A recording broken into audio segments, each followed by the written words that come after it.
இனிய வணக்கம். கடா களிற்றின் மேல் கட்படாம் மாதர் படா முலைமேல் துகில் என்ற குரட்பா. தகையணங்குறுத்தல்ல 7வது குறள், 1087வது திருக்குறள்.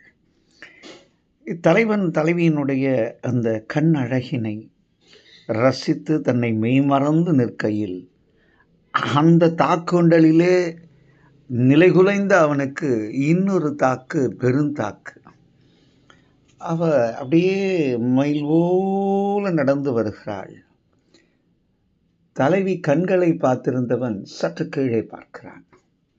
அப்பொழுது அவனுக்கு அவன் அரச மரபு, ஏன்னா போர் வீரன் இல்லையா, உடனே அவன் கண்களுக்கு ஒரு ஒப்புமை தென்பட்டது.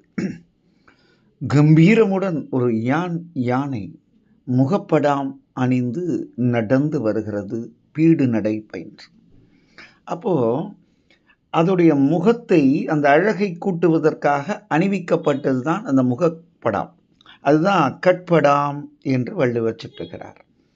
ஆனால் அது முழுவதும் மறைக்கவில்லை. அந்த மறைவு என்பது அதோடைய அந்த முகத்தின் அழகினை, பொலிவினை, கம்பீரத்தை காட்டக்கூடியது. அதுதான் கட்படாம், மறைந்தும் மறைக்காத கட்படாம்.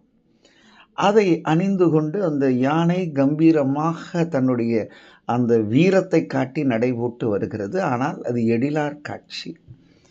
இந்த தலைவியும் நடந்து வருகிறாள். இவனுடைய விருப்பத்துக்குரியவள், இவன் மனதிலே இடம் பிடித்தவள், இவனை அப்படியே தன்னுள் இழுத்தவள். அப்படி நடந்து வரும் பொழுது அவளுடைய கண்ணில் இருந்து இறங்கி அவளினுடைய அந்த அங்க அழகிலே இவன் தன்னை இடந்து பார்க்கும் பொழுது இவள் அணிந்திருந்த அந்த கச்சை, அதாவது மார்பை ஒட்டிய அந்த துகில் என்று சொல்வார்கள், மேலாடை என்று பொருள்.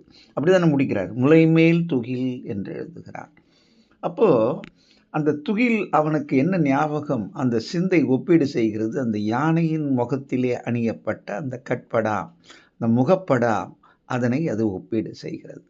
தலைவன், ஆஹா, என் தலைவி எவ்வளவு இளையவள், அது கம்பீரம், இங்கு அழகு இல்லையா. அந்த அந்த அந்த வீரம், அந்த கம்பீரம் என்பது நின்று நிலைத்து அனைவரையும் ஈர்ப்பது.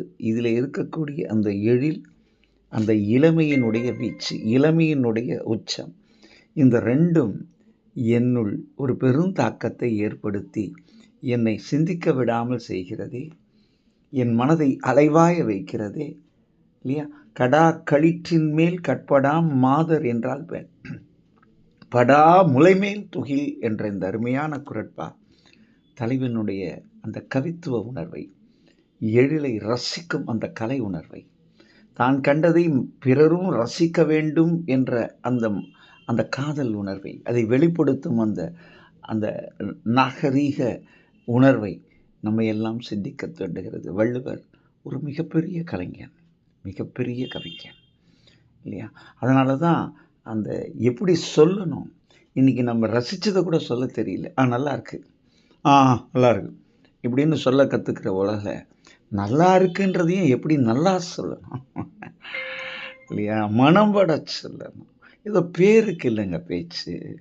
அந்த பேச்சில் உயிர்ப்பு இருக்கணும், அன்பு இருக்கணும், காதல் இருக்கணும், உண்மை இருக்கணும், நயம் இருக்கணும், எல்லாத்துக்கும் மேலே ஈர்ப்பு இருக்கணும்.